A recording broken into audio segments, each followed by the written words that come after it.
ঈদ মানে আনন্দ, ঈদ মানে খুশি। সমাজের সব পেশার মানুষ সমানভাবে ঈদ উদযাপন করতে পারে না।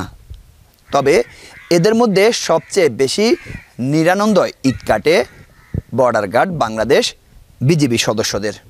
কারণ এদের কর্মস্থল হচ্ছে শহর নগর থেকে অনেক দূরে নির্জন এলাকা এবং অজপাড়া গ্রামে।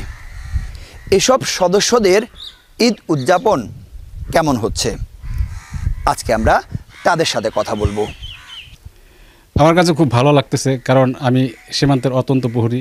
আমার দায়িত্ব সীমান্ত রক্ষা করা এবং চোরাচালান প্রতিরোধ করা। এবং চোরাচালান প্রতিরোধ সাথে সাথে আমরা নারী ও শিশু পাচার রোধ এবং মাদক দ্রব্য আটকের ব্যাপারে আমরা সর্বদা সচেষ্ট। ফেনী ব্যাটালিয়ন দায়িত্বপূর্ণ 102 কিলোমিটার সীমান্তের নিরাপত্তা নিশ্চিতের পাশাপাশি দেশের সার্বভৌমত্ব ও নিরাপত্তা নিশ্চিতে ফেনী ব্যাটালিয়ন 4 এর সদস্যরা সবসময় নিজেদের পেশাদারি দায়িত্ব ও দেশপ্রেমে উদ্বুদ্ধ হয়ে যার কর্মস্থলে কাজ করে যাচ্ছেন। এবারের ঈদুল ফিতরে অনেক বিজিবি সদস্য তাদের পরিবার পরিজনদের সাথে ঈদ উদযাপন না করে দেশ ও জাতির সুরক্ষায় তাদের সীমান্ত এলাকায় অবস্থান করছেন এবং দেশের প্রতি অটুট ভালোবাসা প্রদর্শন করেছেন। পরিবার পরিজনের সাথে ভাগাভাগি না করতে পারলেও আমরা দেশের যে নিরাপত্তা নিশ্চিত করতে পারতেছি, সেজন্যে মহান আল্লাহর কাছে শুকরিয়া আদায় করতেছি যে আল্লাহ পাক আমাদেরকে আমাদের দেশের সার্বভৌমত্ব রক্ষার্থে সশস্ত্র, সজাগ এবং তৌফিক দান করছেন। আসলে বলতে গেলে কি, আমরা যে সীমান্তে আছি, অন্যান্য যারা চাকরি করে তাদের থেকে আমরা একটু আলাদা।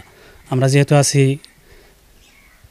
নোমাস ল্যান্ডে, যেখানে বন জঙ্গল, এদের এই জঙ্গলের সাথেই আমাদের চাকরিটা করতে হচ্ছে। যেমন আমরা দিনে যেভাবে ডিউটি করতেছি, রাত্রে সমানভাবে ডিউটি করে যাচ্ছি। কোথায় ডিউটি করেন? আমরা আমাদের সীমান্ত এলাকায় ডিউটি করে যাচ্ছি। আমরা ঈদে আসলে চোরাচালান বেড়ে যায়, সীমান্তে মাদক কারবারিদের উৎপাত বেশি। এই জন্য আমাদেরকে আরও বেশি সজাগ দৃষ্টি রাখতে হয় সীমান্ত রক্ষার পাশাপাশি, যাতে আমরা চোরাচালান প্রতিরোধ করতে পারি। আসলে ঈদের দিনে অন্য পেশাজীবী যারা আছে তারা নতুন জামা কাপড় পরতে পারে, কিন্তু আমরা আমাদের ইউনিফর্ম পরেই থাকতে হয়। এটাই আমাদের আনন্দ। আমি এখন আছি ফেনীর ছাগলনাইয়া সীমান্তে। সারা দেশের মানুষ যখন ঈদ উদযাপনে ব্যস্ত, তখন এ সকল বিজিবি সদস্যরা নির্জন এলাকায় এভাবে কাজ করে যাচ্ছেন শুধুমাত্র দেশের সার্বভৌমত্ব রক্ষার্থে। তারা সীমান্তে সতর্ক ও কঠোর নজরদারি রেখে দেশের নিরাপত্তা নিশ্চিত পাশাপাশি চোরাচালান প্রতিরোধ করে চলেছেন। তাদের এই ত্যাগ ও দেশপ্রেম, পেশাদারি কর্মদক্ষতা দেশের জনগণের তথা সীমান্তের জনগণের কাছে প্রশংসনীয়। বিজিবি এ সময় তাদের দায়িত্ব পালনের মাধ্যমে দেশের প্রতি তাদের অঙ্গীকার পুনর্ব্যক্ত করছে এবং দেশের জনগণের শান্তি ও নিরাপত্তা রক্ষায় সর্বদা প্রস্তুত রয়েছে। ফেনী বিজিবি সিও অনুরোধ করেছেন শূন্য লাইনে বিচরণ পরিহার করার জন্য, চোরাচালান রোধ ও মানব পাচারকারীদের তথ্য দিয়ে বিজিবি সদস্যদের সহায়তা করারও অনুরোধ করেছেন। প্রথমে আপনি সহ সকলকে ঈদের শুভেচ্ছা জানাচ্ছি। বিজিবি হবে সীমান্তের নিরাপত্তা ও আস্থার প্রতীক। মহাপরিচালক বর্ডার গার্ড বাংলাদেশের এই নির্দেশনাকে ধারণ করে আমরা বিজিবির প্রতিটি সদস্য অত্যন্ত নিষ্ঠা, সততা, পেশা দায়িত্ব, স্বতঃস্ফূর্ততার সাথে 24/7 দায়িত্ব পালন করে আসছি। আপনি জেনে খুশি হবেন, পবিত্র এই রমজান মাসে আমাদের বিজিবির প্রতিটি সদস্য সার্বক্ষণিকভাবে সীমান্ত এলাকায় প্রতিনিয়ত দায়িত্ব পালন করেছেন, এক মুহূর্তের জন্য সীমান্ত অরক্ষিত রাখেননি।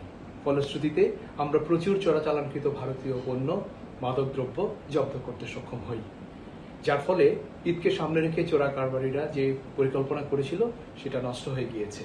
আমাদের এই চেষ্টা সারা বছর অব্যাহত থাকবে। বিজিবির প্রতিটি সদস্য সীমান্তে নিরাপত্তা নিশ্চিতের লক্ষ্যে যে কোনো ত্যাগ হাসি মুখে মেনে নিতে সদা প্রস্তুত। সারা দেশে সীমান্তবর্তী এলাকা হচ্ছে 5138 কিলোমিটার। এর মধ্যে ফেনীর সীমানা হচ্ছে 102 কিলোমিটার। এ সকল এলাকায় দিনে এবং রাতে পাহারা দিচ্ছেন বিজিবির এ সকল সদস্যরা। তারা নিজেরা নিজেদের আনন্দ বিসর্জন দিচ্ছেন শুধুমাত্র অন্যদের ভালো রাখার জন্য। আরিফুর রহমান, যমুনা নিউজ, ফেনী।